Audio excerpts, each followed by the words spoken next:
আমার আল্লাহ ডাক দিয়ে বলেন, হে নবীর উম্মতের দল, আমার আল্লাহ তোমাকে ক্ষমা করার জন্য বসে আছেন রে বান্দা। তুই কেন গুনাহ করার পর তওবার জন্য মালিকের দিকে ফিরে আসিস না রে?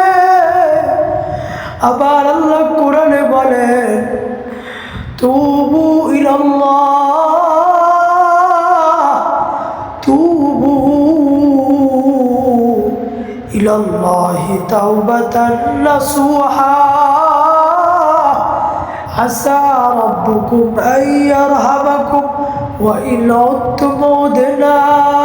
বান্দা তুমি গুনাহ করা, তোমার মালিক তো অত্যন্ত রহমওয়ালা, তোমার মালিক তো হলো অত্যন্ত দয়াওয়ালা, তোমার মালিক তো হলো অত্যন্ত মেহেরবান। এমন মালিক আর কোথাও খুঁজে পাবা না।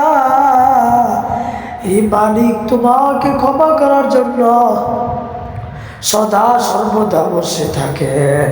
ও বান্দা, তুমি গুনাহ করে ফেলেছ, শয়তানের ফাঁদে পড়ে গুনাহ করে ফেলেছ। আমার মালিক ডাক দিয়ে বলেন, বান্দা রে, লা তাহজান ইন্নাল্লাহা মা'ানা।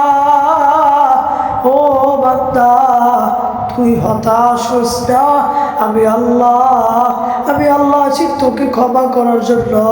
তুই আজ জলদি আমার কাছে তওবা করে ক্ষমা চা। তুই যদি আমার কাছে 2 রাকাত নামাজ পড়ে তওবা চাস, 2 কানা হাত উঠে যদি বলস, মালিক গো, আমি তো গুনাহ করে ফেলেছি। তুই যখন 2টা হাত উঠে বলবি, রব্বানা যালামনা